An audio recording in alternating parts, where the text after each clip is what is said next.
台花加沙登陆机会较低，不过这强度当然变强，如果后礼拜到拜三影响台湾边境，花莲台东、高雄、屏东要注意大水雨。今季行电价汇率新机会，决计这届平均电价起0.71%，无调整产业用电。那以小家庭来讲，一个月在700度以下，上最加70。有一个93岁妇人人顶个月失踪，才发现讲雄雄过身了后，中国一名新妇家底在行李箱拖伫淡水河边行掉。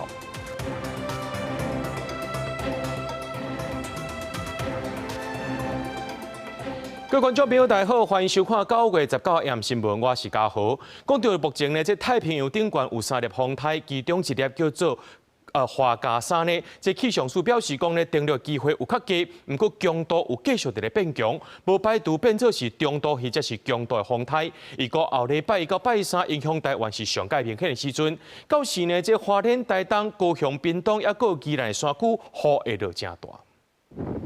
有民众翕到因为连日大雨，和屏东县淡落的八里凉山北岭东面放弃，大人号召一直放大为民家人。华人欢乐是目前伫太平洋有3个风台，其中花加沙风台虽登陆几率无悬，不过因为有七落山会通过巴蜀海峡向台湾南平通过，包含东半部甲高屏地区，一礼拜到一礼拜三透早拢会注意强风大水雨，持续朝偏西北西的方向前进。那在这一段过程呢，它的强度也会持续的在增强，不排除会增强为中台上线，甚至是强台等级。那在这段过程呢，也可以看到，在下周1、2及下周3是距离台湾最为接近的时候，所以这段时间呢，对于台湾天气影响最明显。气象署预测，半日暗时花加沙风台外围分下到位。桃园以北计划可能出现短暂阵雨，或者是雷雨。下礼拜二伫东半部基隆甲恒春地区，支持大雨愈暗风雨也愈大。到下礼拜2到下礼拜3透早，爱细致强风大水雨，各地风雨上明显。其中，估计华东地区、基隆甲高屏山区可能出现大水雨以上雨势。到下礼拜3之时，对台湾的影响才会到达离开。这个路径来看的话，最需要注意的还是在东半部地区，大台北往南然后一直到宜兰、花莲、台东，然后屏东、恒春半岛，甚至到高雄、台南这一带地方，可能都比较需要注意，因为这个台风环流还蛮大的，水汽会多，而且降雨的时间也会比较长。所以目前太平洋顶端有3个风台，不过气象署表示，远型风台对台湾没有影响，米塔风台向广东方向行，对台湾天气影响愈来愈少。记者综合报道。有一个93岁姓王的妇人人，顶个月是雄雄失踪，家属报案了后呢，警方是找18天，有伫咧前这海沙堡人员说是伫咧淡水河边的红树林找到这个妇人人遗体，调查了后，竟然是中国来的新妇嫌疑重大。这个新妇是讲，这大家雄雄过身，唔知要安怎处理，即个缀伫咧行李箱内面拖去淡水河边劈掉。因为目前我们只有发现遗骨的部分，那只有那个遗骨的部分，目前是还没有办法确认到死因。但是经过就是我们整个案件调查的过程中，是还没有发现到有明确的可能涉嫌杀人的迹象，所以目前是以遗弃尸体罪的方向来侦办。警方调监视器来看，看到这个中国一位妇人人，伊是拖行李箱去到淡水河边的树林内面，采检了后发现讲，这卡行李箱确实有死者 DNA。这个新妇是解说讲，大家雄雄死去，唔知要安怎处理，才会甲伊缀伫咧行李箱内面劈掉。警方专案依照涉嫌遗弃尸体罪嫌，函产树林地检署侦办。来看花莲的三江育幼院去年发生不当对待医生的事件，而且是有几路件。这监察院呢调查了后，认定这花莲县政府社会处对机构管理严重失灵，拢无伫咧通报，害这个囡仔无法度受到保护。也通过纠正花莲县政府，而且移请移除相关人员。这花莲县社会处就表示讲，这个机构今年8月已经停业处分啦，日后也会加强监督甲管理。花莲三江育幼院2004年4月起发生不当对待医生的事件，机构执行长以管家加体验教育为理由，用塑大甲医生绑伫轮椅顶面，而且要求包流珠加便当用果汁机拍碎门来饲伊。限制行动13点钟，半个月了后，这个医生又互教保员用脸部绑着，发徛伫纸箱内底。监察委员通过调查报告，并且纠正花莲县政府社会处。花莲县政府社会处的人员欠缺专业的敏感度，误判轻重机构不当对待的案件，对花莲县政府没有善尽督导长光育幼院落实儿少照顾的责任，来加以纠正。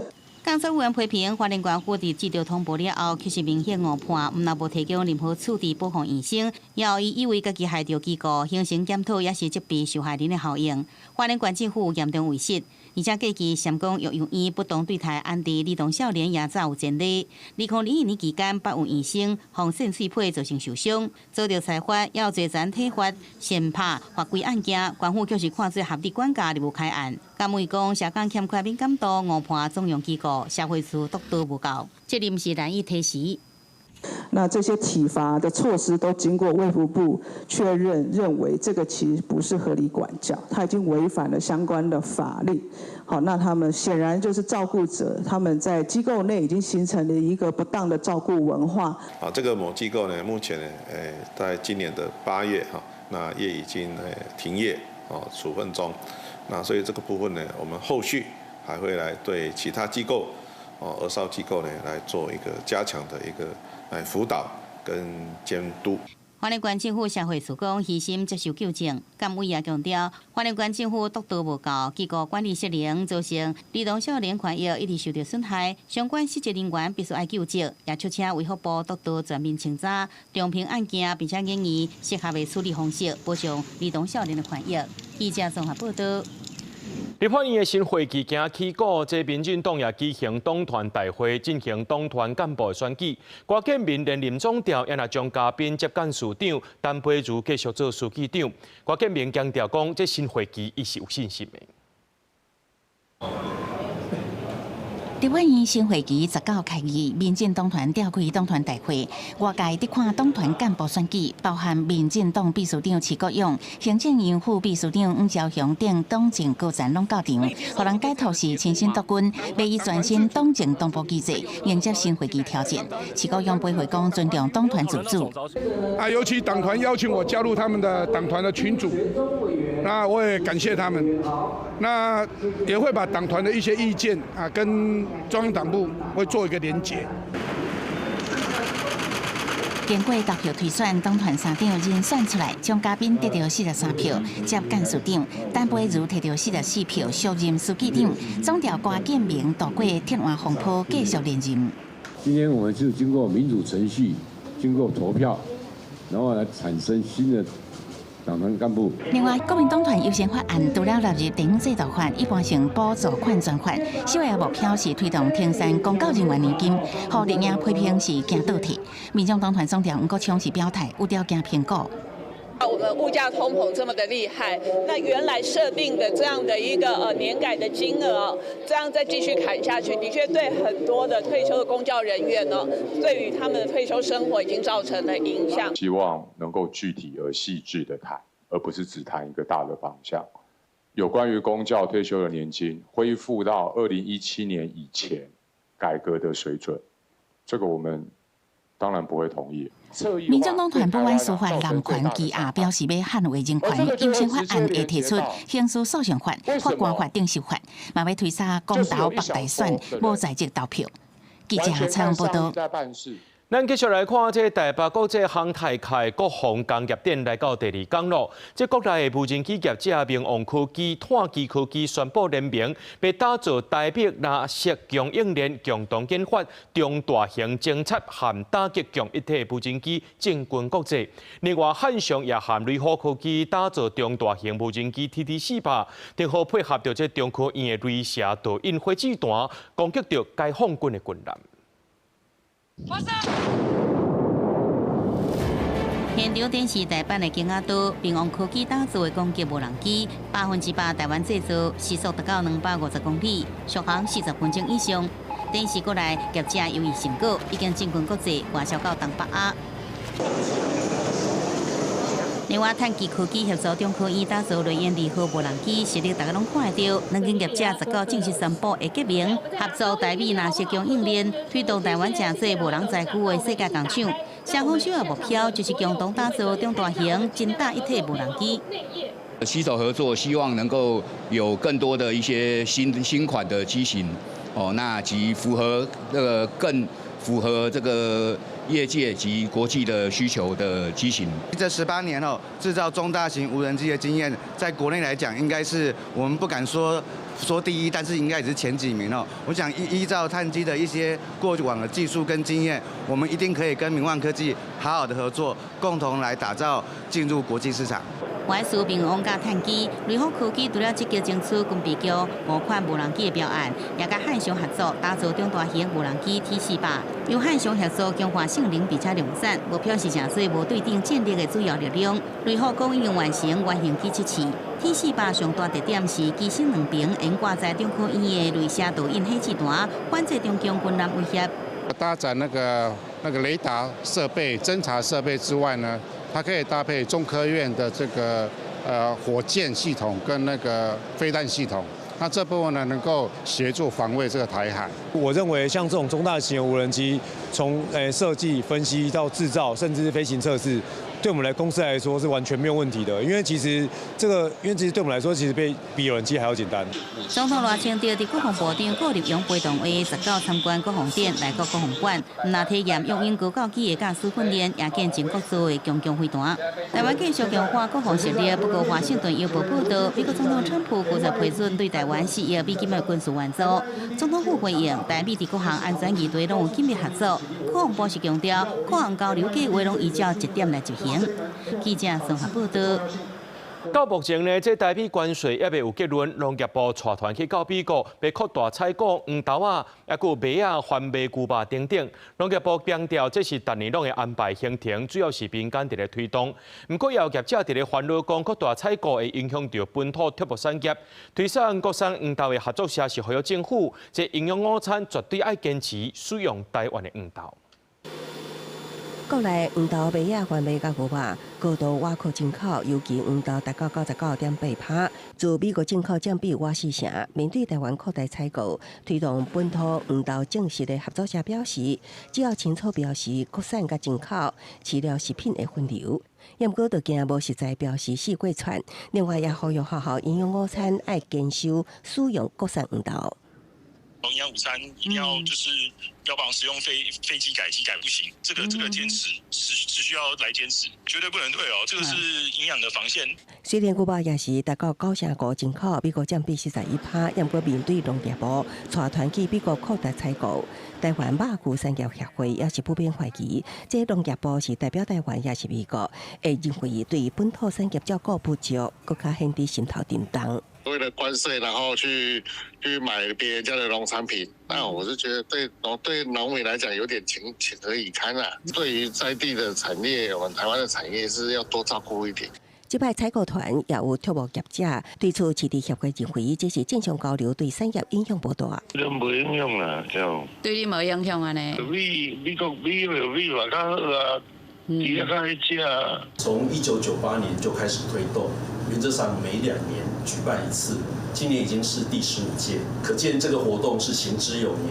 面对外界质疑，这摆是农业部赶紧去美国采购换免关税，农业部特别澄清，采购活动已经是几啊年，拢是看国内业者的需求提出，并不是政府出钱，买的拢是对国内产业甲消费者有利的平衡。公司新闻采访报道。来看国道6号东向3公里东草屯雾峰段早起发生一件事故，一个60岁姓江的妇人人伊驶休旅车，先去弄到护栏，冲出去到山脚，落尾落伫咧古井交流道顶头。这车顶连驾驶总共有5个人拢送到病院，加在是无性命危险。因为这事故原因还佫伫咧调查。迄个时阵呢，这后壁3个人是拢无下安全带，其中一个喷出去摔到草坡，经消警员赶到现场甲因解救，把这5名受伤的这乘客驾驶送到病院。警方表示，讲这5个人是亲情，是要登到南投国乘客妈妈过生日，要拿这事故原因，佫需要调查。伫咧高雄南仔坑附近的这炼油厂呢，这边高道遐呢，昨暗7点多有一台轿车冲过这边高道煞卡伫咧顶头，这火车是赶紧来打动，加在这阵意外呢，无造成什么款的危险。致使着这火车万分，无人受伤。警方来到现场了后呢，发现讲这个驾驶已经落跑啊。警方也讲会甲叫转来问，移送检方侦办。并高道警示顶道栅栏放来，警示声一直响。本来要过区间车煞向向停来，因为头前挡一台车。火车在前面。现场民众大声喊，保全也来引导这台车离开。不过驶入去轨道的这个驾驶离开进前，一个差一点嘛弄到另外一台货车，警察也未来就行走。警方到场后，该自小客车已于19时26分驶离平交道，但因影响台铁3031车次误点约6分钟。现场均无相关人员受伤。代志发生伫咧18暗7点半左右，一台轿车驶入去高雄站、甲南马溪站之间的连油厂并交道，也造成台铁3.3节区间车慢分6分钟。19早起，我来到现场，并交道的车流量不止啊大。这台违规的车在经过并交道的时阵，头前后壁栅栏的所在拢有二狗伫咧顾。本来看伊直直驶尾啊，靠正平煞去卡着。我们24小时都有人在这边引导这些车流量的走向，这样子。他如果已经冲到里面去了，我们会借他回转，然后走正常的路这样子。这个驾驶代志发生后，家己离开。警方是讲，卡伫铁轨路并无损毁其他物品，无算肇事逃走。这嘛已经知影车主甲驾驶是同一个人，会依照违反公共危险，抑个道路交通管理处罚条例等规定，传起告案，依法函上桥头地检署侦办。记者综合报道。为了要提升这辖区路口的安全，台中市交通局启动智慧路票系统。那准这车驶外来的时阵，时速超过30公里，就会4红灯提醒。不过当地民众是认为讲伤过细也未去注意到，效果可能是真有限。请经过台中北屯区军工国小校门口，时速若超过30公里，正边后置就会发出红色闪光警示。台中市上新设的智慧路标系统，甲一般路标无同，这项设备结合主动风险减低警示，加行车速率及时反馈，希望让驾驶人伫辖区周围应注意塞车的速度。比如说我车子的速度超过了30，那它的显示萤幕就会变成红色。来警惕你的速度超过了，功能是在提醒民众不要超速。它其实还没有一些相关的法则。台中市交通局表示，因为同辖区道路速度限制30公里，希望达到警示提醒的效果。今年完成3个智慧路标系统，按过伫现场观察，未少驾驶人也是无注意到安尼警示标示，经过辖区无减速，民众质疑安尼系统应有偌济效果咧？它太小了，它太小了，所以一般的骑车的路人或是他们都没有去注意到。如果说在校区旁边都有开法的状态，可能大家都比较会有警惕的效果。这样。民众认为标示显示面伤过细，但是离峰时间路口无导航人员，车速普遍也是真紧，不如直接设车红灯或者是开发。交通局表示，这项设施主要是提醒为主，未来也看这边的状况来改善。记者综合报道。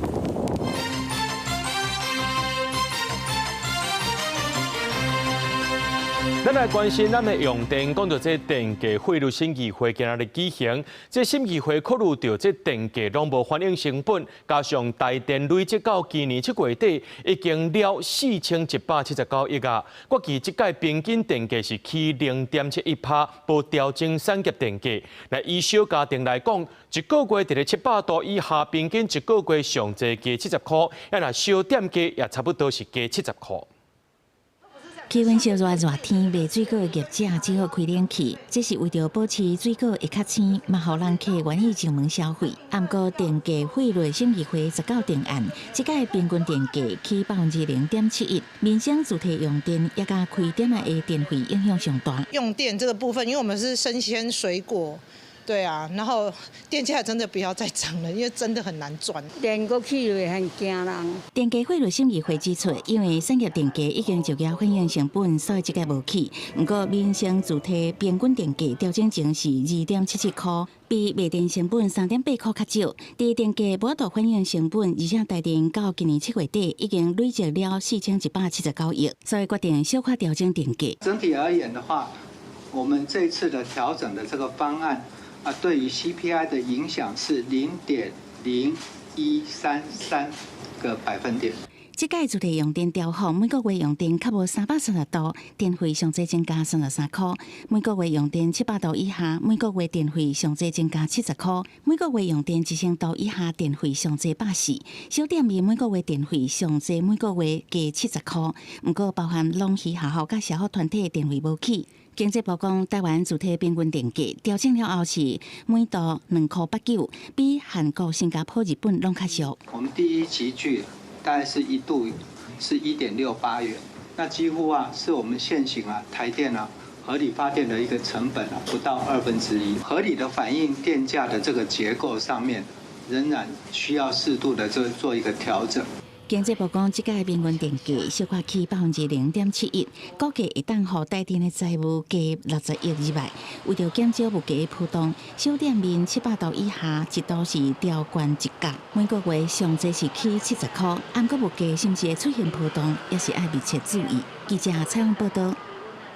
今年国家防灾日演习早起9点21分的时阵，发布国家级警报，无记发生大地震。9点半也发布海上警报。伫10点59分的时阵，电视频道也强制切换，开始放送重大灾害警报。总统赖清德早起也去到宜兰视察这防灾演练，希望讲透过演练，互安全成做日常生活的一部分。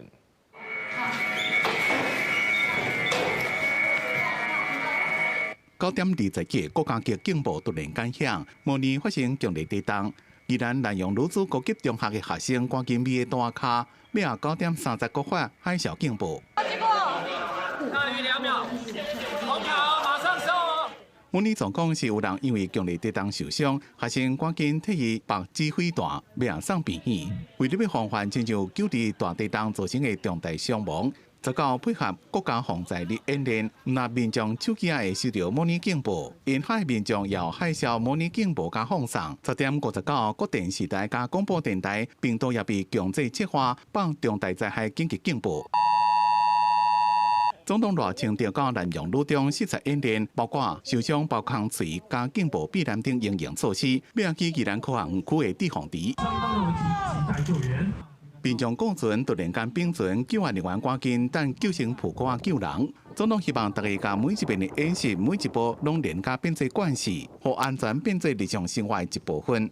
那我们也经过不断的演练，就是让每一个人都希望能够具备的急救的这个专业的这个技能，如何保护自己，也可以帮助他人。我们先去前面走啦。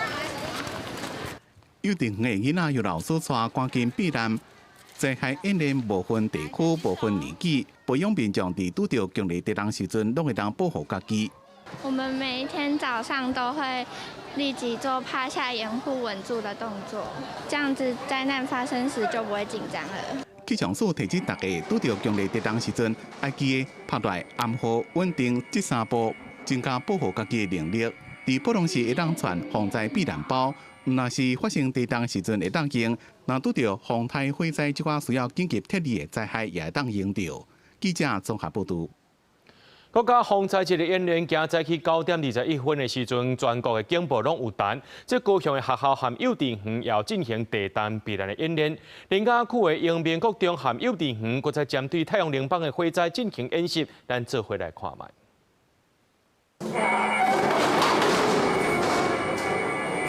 早起9点21分，地震的警报声一弹，迎民国中的囡仔伫2秒钟内，随双手扶着头壳尾入去大卡。等到学校放送避难指示，包括200几个幼儿园学生，拢总600多个囡仔，随地珠啊对头壳往内，一个对一个疏散到运动场集合。高雄市19配合国家防灾日，全市各级学校甲幼儿园同齐进行地震防灾演练。其中迎民国中阁有加入太阳能板回收的模拟演习，要让学校师生无论面对什么状况，拢会当有能力来应付。以后可能如果就算是体育课，可能也要带防灾包。就是如果真的遇到就是紧急状况的时候，我们才有办法逃，不然我们总不可能冲上楼拿防灾包再下来。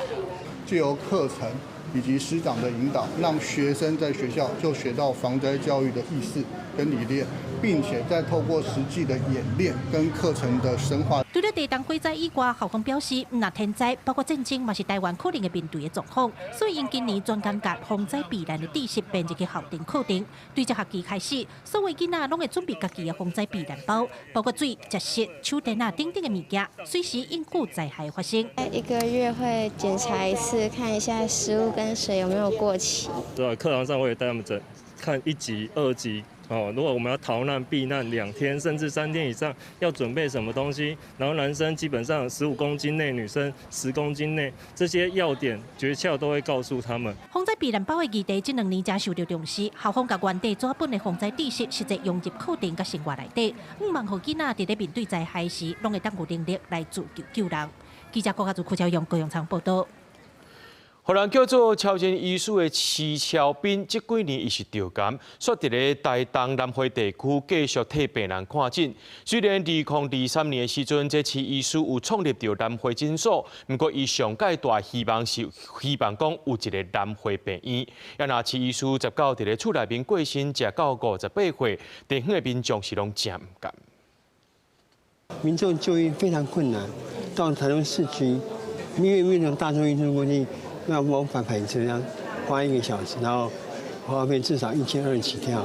多年来，看伊个用心解决台东县南回地区偏乡医疗不足困境，有超前医师外汇施超斌，2023年6月底总算成立南回诊所。不过，其实施超斌上想要筹建的是南回病院，不过心愿都还未达成，所以19破病过身，享年58岁。超斌他其实在这3个礼拜已经开始做居家安宁。那在今天早上12点多的时候，他在睡梦当中离开了。我是看着他长大的，有很大的好像会缺少了什么这样的感觉哈。他这样的走，对我们来讲是损失了很大的一个家人、一个朋友、一个部落的人。这几年，施超斌因为得着鼻头癌，真痛苦，所以因为一直未放心南回医疗，那病况小可稳定，就会伫南回地区巡诊。搁摆家己笑家己是病人伫照顾病人。虽然即马超前医师过身，不过伊的爱甲信念，互南回诊所伫今年9月会当有新的团队入来。我们也很高兴呢，请到了这个高原医师来接任我们南回诊所的执行院长的角色，医护人员都还是继续执行我们做的这个服务工作。同款是台湾族医师，也是施超斌伫基美基准科的学弟高原，已经接入南回诊所执行院长，也组成10人医疗团队，要继续为南回付出。延续施超斌的精神，南回基金会表示，会伫台东、台北举行施超斌医师的追思会，详细日子甲地点另日都会公布。记者采访报道。为了要阻挡这私密性影像的流传，台湾电视协会含16间的企业共同响应卖上车的电缆活动，好民众若准收到这私密性影像，唔通点开，唔通下载，也唔通再传出去。卫福部也提醒讲，若准有转传或者是下载行为，会当判1年到7年的有期徒刑，另外上济会当罚到500万。情人节那天，我们发生了关系。当他拿起手机拍我时，我想阻止，他温柔地说：“爱你。”才想留下美好回忆。受害者摕家己的咧讲家己的遭遇，这是伊一世人拢无都放袂记的伤害。这个展览是台湾电视协会含16间企业，包括赖、Meta 佮中华电信这企业共同创基的卖酒车活动，呼吁民众看到私密性影像时阵，唔通点开，唔通下载，也唔通转传。有一些这个影像外流这样的一个事件的时候，其实在很多的这种论坛啊或者留言区会看到说，要求上车这样子的一个留言。那我们必须要了解到，观看、下载、转传，这些都是对被害人一再的一个伤害。根据卫福部的统计，2024年离小性影像通报案件已经超过3100件，是2018年的5.7倍，而且调查也显示，捌受过性剥削的民众有将近60%这么多。我们也成立了全国的这个性影像处理中心，如果民众发现有这样子一个性影像被外传出去的话，可以来跟这个性影像处理中心来寻求协助。那我们也会后续提供相关的被害人的保护工作。卫福部统计也指出，现在有3成的民众看到性影像，也是会转传下载。卫福部提醒民众，只要伫网络顶悬有转传散布的行为，就算犯法，会当处1年以上7年以下有期徒刑，佮加上500万以下罚金。提醒民众千万唔通做违法的代志。记者陈选连续凯台北报道。即马现代人赶流行买新衫、换新衫，这速度是诚紧，也因为这旧衫回收的量贵会来变济，若准是无度回收，等于是制造一堆的粪扫。为着要对着这国际趋势循环再利用，这循环署推动循环纺织品的采购，希望会当透过生产回收再利用来减碳，也希望讲未来会当建立绿色的台湾品牌。现场遮的衫拢是环保材质，包括循环署工作人员身躯顶穿的拢是。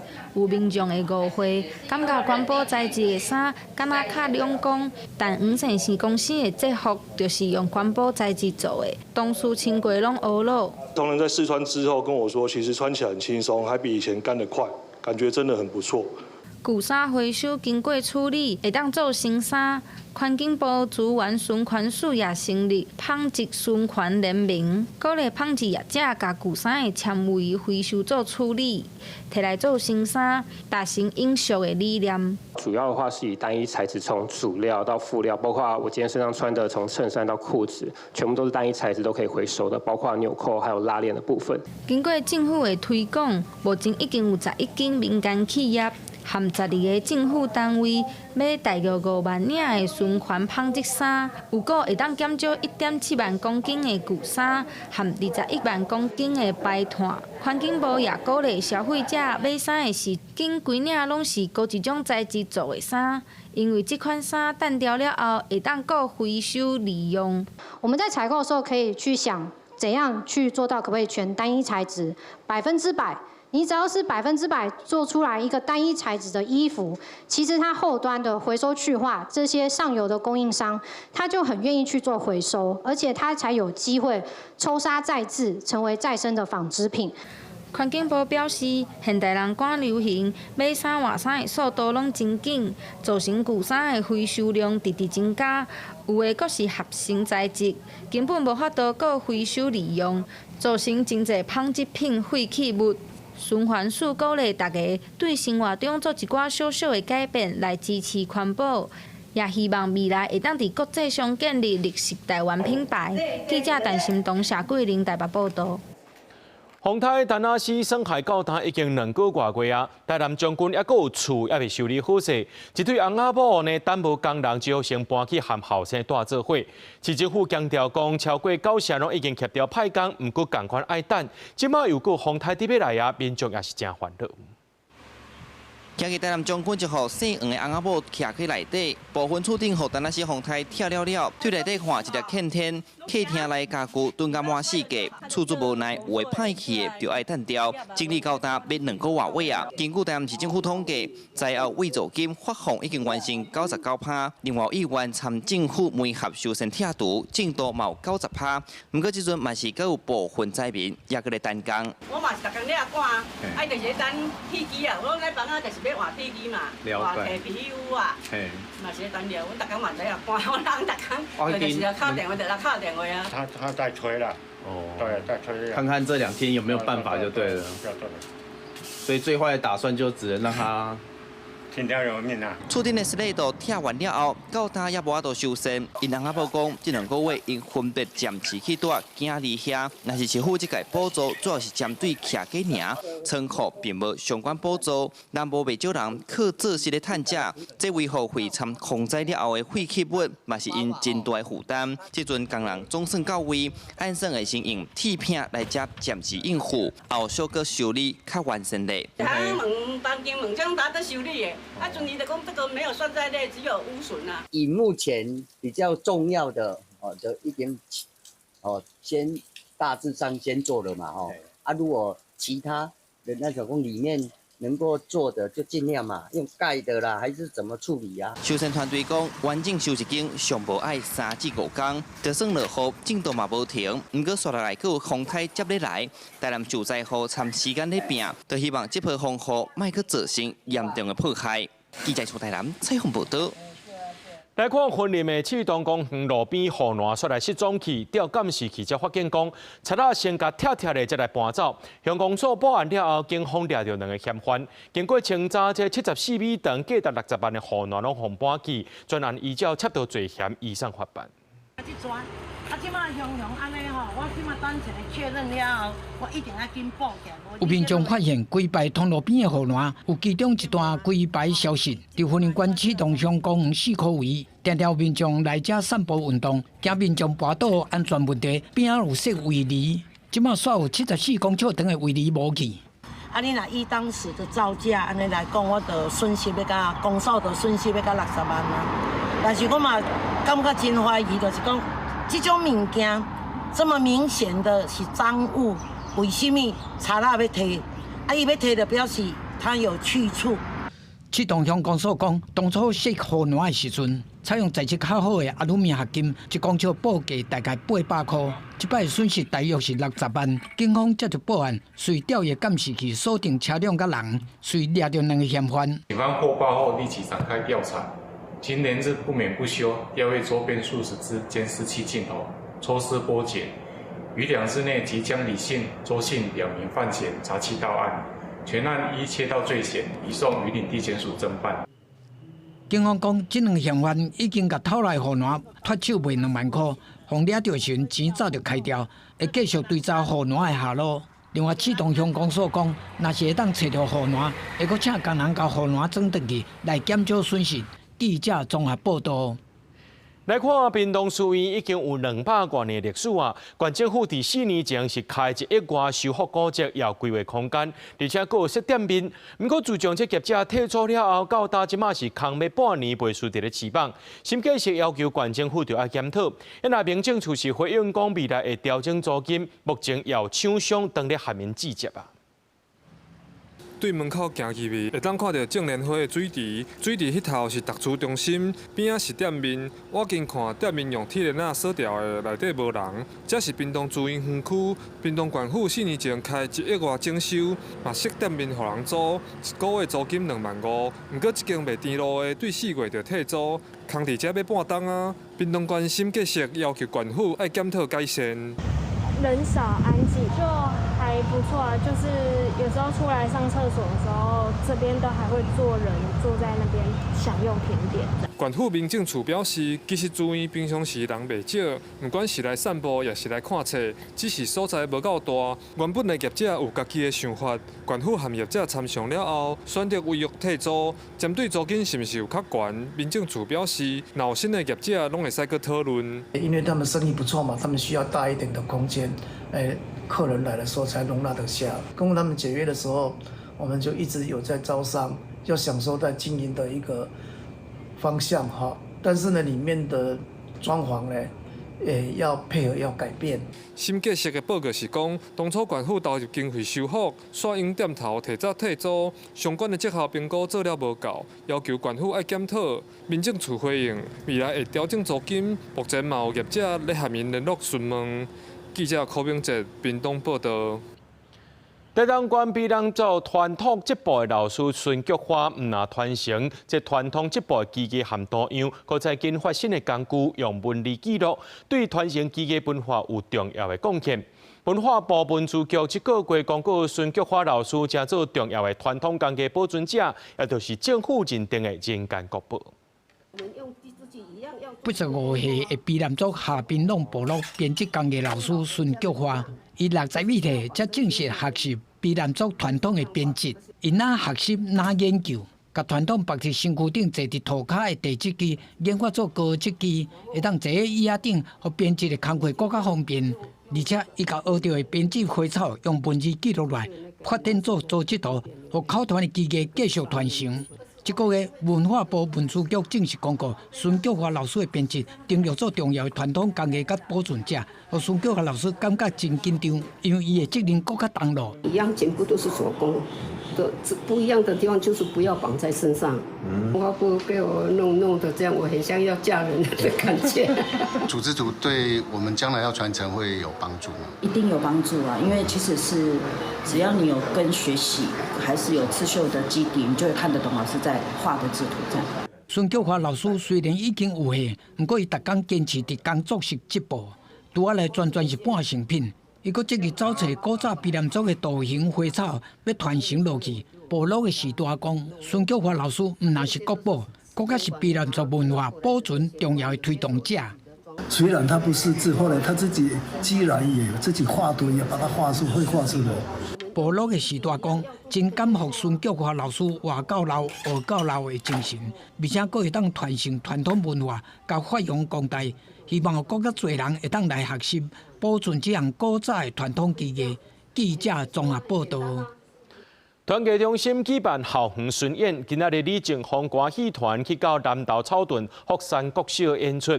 这福山国小遐呢，这教这囡仔呢，这做歌戏、唱这歌戏的歌，教囡仔这反霸凌的知识。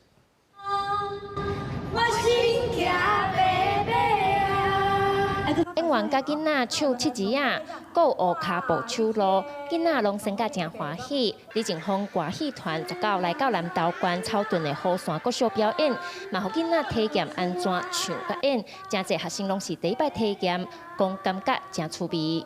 很新奇，我阿公喜欢看这个歌戏，以后也会想从事歌戏的工作。那些动作还有服装以及歌声，我觉得非常棒。也感谢他们来到这边为我们表演这么精彩的歌仔戏。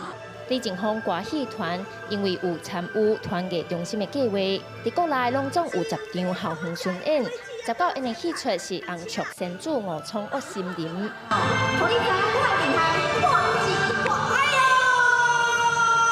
戏出来讲善良的朱雀仙子来到森林，发现好福鸟唔拿破坏环境，甚至欺负百姓，两人连番请拼。最后朱雀仙子总算打败嘛，感化好福鸟，互伊了解唔通做歹，爱敬老尊贤。戏团希望透过歌戏，互囡仔了解反霸凌的观念。我来编写比较较会当互小朋友了解吼，学生会当感觉趣味，或者讲剧情哈。那我就传承真侪少年辈演员，带因来到校表演。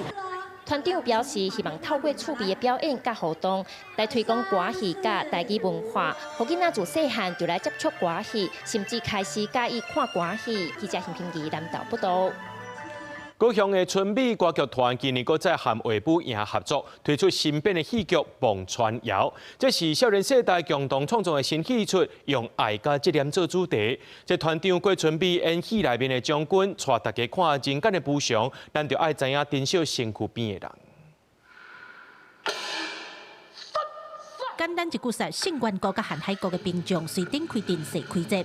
高雄在地春美歌剧团今年搁一摆甲魏武营合作，推出新编写的戏《忘川谣》，以爱甲责任为主题，要带大家来看见人间的无常。透过战争，透过爸仔囝的相处，也有翁仔某的生死分离，甲大家讲爱珍惜身躯边的人事物。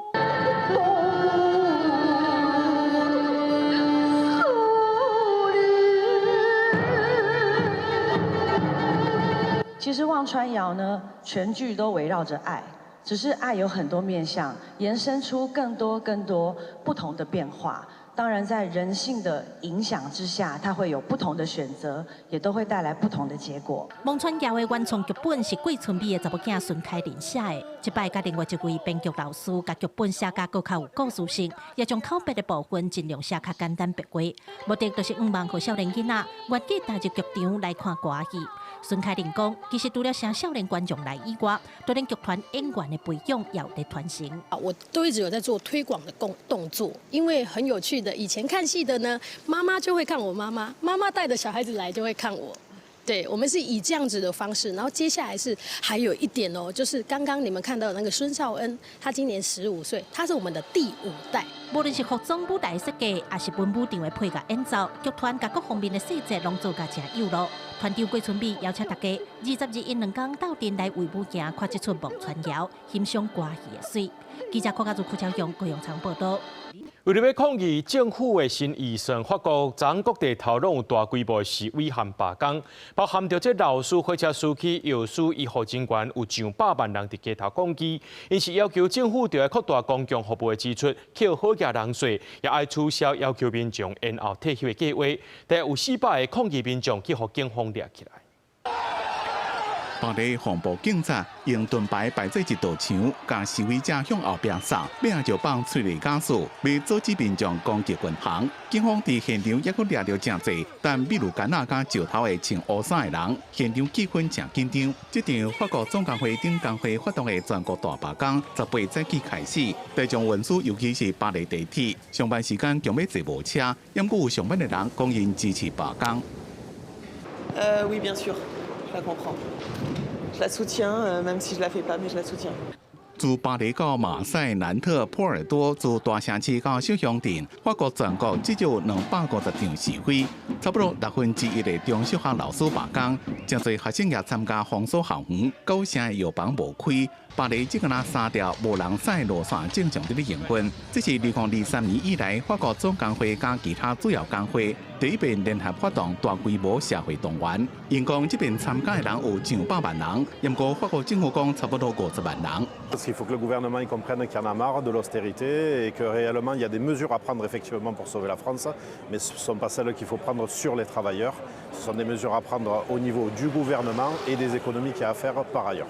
法国总统马克龙2022年开始的第2任期了，财政赤字甲政府公债大幅度增加，也搁互国际信评机构惠誉，甲主权信用评级降到历史上上低。10年期的公债息利率也伫9月初超过意大利。历任的总理拢想要用，亲像是退休制度改革的方法来阻止法国一直下降的财政困境。不过民意甲国民议会拢无停，总理所提出的2026年预算，就算是换新总理勒克努，大家也是上街头抗议。Emmanuel Macron, pour échapper à cette dynamique, s'est dit tiens, on va changer de casting, on va changer de Premier ministre. Mais nous ne sommes pas bêtes, nous ne sommes pas dupes. Ce que nous voulons, c'est un changement de politique. Monsieur Le Cornu s'est dit 新总理勒克努为着要安定民意，取消被3度2个固定假日，也个取消前总理甲前部长的终身福利。不过法国总工会秘书长希望政府废除退休金改革。叫好亚人士扩大公共服务等措施，甚至讲政府的预算就要来大路顶决定。公司新闻网络媒编译。咱做伙来看明仔载天气。